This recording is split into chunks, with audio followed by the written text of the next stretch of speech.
네, 24일 날 법원 행정처장께서 사법개혁 입장을 전달하기 위해 국회의장을 접견을 하셨습니다. 사법개혁 논의 과정에 사법부 참여 보장을 요구를 하셨는데요. 개인적으로는 그 얘기 자체는 일리가 있는 얘기다 이렇게 생각을 합니다. 그런데 사법부 독립과 관련해서 몇 가지 오해가 있는 것 같아서 말씀을 드리고자 합니다. 우선 민주당이 사법부 독립을 침해하고자 한다. 이런 오해, 세간의 오해는 잘못된 것입니다. 민주당은 사법부 독립을 침해하거나 존중하지 않는 것이 아닙니다. 그동안 대한민국 역사 속에서 사법부야말로 대한민국의 민주주의를 지키는 최후의 보루였고 이 인권을 존중하고 인권을 지키는 역할을 해왔습니다. 그래서 이 사법부에 대한 존중에 대한 마음은 변함이 없고 그것은 우리 헌법 질서에 대한 굉장히 중요한 가치라고 생각을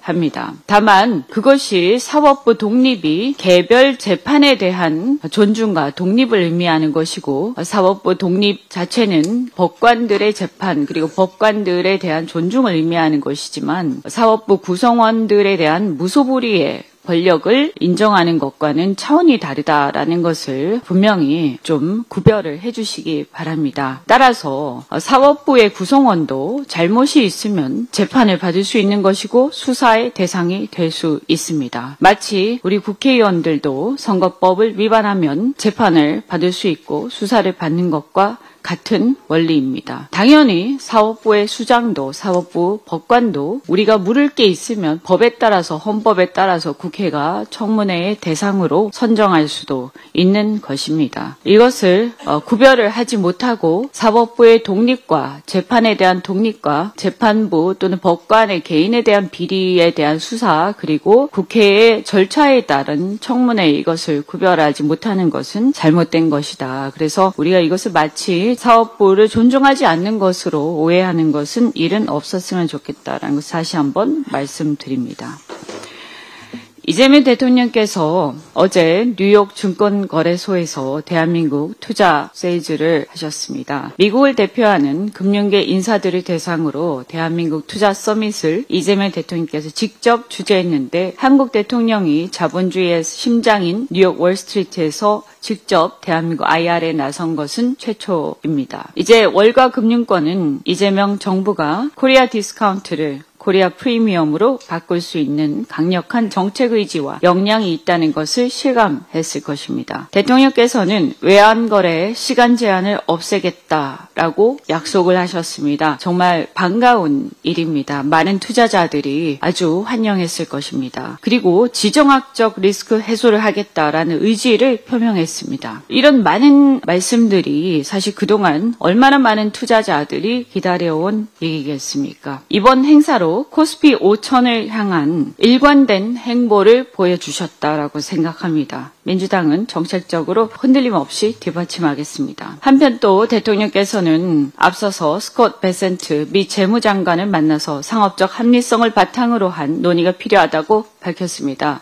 베센트 재무장관은 미국 내에서도 장관 중에서도 상당히 합리적인 사람입니다. 진전이 있을 거라고 기대를 하고요. 여기서 말씀하신 상업적 합리성, 이 발언이야말로 현재 교착 상태인 관세 협상을 풀어나갈 수 있는 핵심 요소라고 생각합니다. 지금 3,500억 불의 현금 투자를 미국이 요구를 하고 있습니다. 이것과 관련해서 우리가 협상이 마무리가 되는데도 불구하고 사인이 되지 않고 이렇게 보면 교착 상태에 지금 머물러 있는데요. 이 3,500억 불의 현금 투자는 사실상 불가능하지 않습니까? 이것을 미국은 한국을 일본과 계속 비교하면서 압박을 하고 있습니다. 그런데 한국은 일본과 비교해서 이 3,500억 불을 현금 투자를 하는 것은 불가능한 것입니다. 사실은 일본이 투자 협상을 잘못한 것입니다. 무리한 압박에 무리한 협상을 한 것이고요. 어떻든 간에 우리가 일본을 따라서 할 이유는 없다라고 생각을 합니다. 우리하고 일본과의 차이는 첫째는 우리는 미국에 훨씬 더 많은 투자를 우리의 경제 규모에 비해서 하고 있습니다. 사실은 일본은 비슷한 산업 구조이기는 하지만 일본 같은 경우는 이미 제조업이 상당 부분 사양화되어서 미국 산업 구조에 큰 도움을 주지 못합니다. 첨단 제조업 분야에서 이미 사양화되어 있습니다. 철강을 UST를 이번에 일본 니폰 스틸이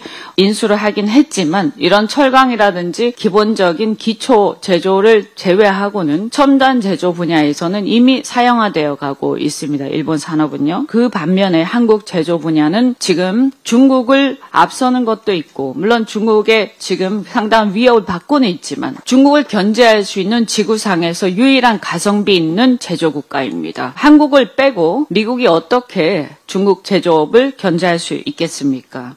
한국의 전략적 가치를 미국은 모를 리 없을 것입니다. 두 번째는 외환보유고 문제입니다. 일본은 1조 2천억 달러, 한국은 4천억 달러입니다. 그러니까 일본이 3배의 외환보유고를 갖고 있고 일본 엔화가 기축통화지 않습니까? 그리고 GDP도 한국이 일본의 경제 규모의 40% 정도에 불과합니다. 또한 그 당시에 이것을 타결을 할 때 일본의 수상의 정치적 위상은 한국에 비할 바가 아닙니다. 이런 것들을 감안을 해서 미국은 조속히 한국하고의 관세 협상에서 합리적인 타결점을 찾아주시기 바란다. 이렇게 말씀드리겠습니다. 마지막으로 수요일에 심우정 전 총장 자택과 외교부를 압수수색이 공수처에서 있었는데요. 이 내란 특검과 그 다음에 김건희 특검, 최상병 특검 이 3개 특검 모두와 관련해서 심우정 총장의 혐의가 있습니다. 그뿐만이 아니라 인천세관 마약 게이트와 관련해서도 심우정이 이 마약 게이트를 덮은 주범이다라는 얘기까지도 있습니다. 심우정 전 총장의 수많은 혐의가 있는데 심우정 전 총장에 대해서 철저하게 수사가 있어야 한다라고 생각합니다.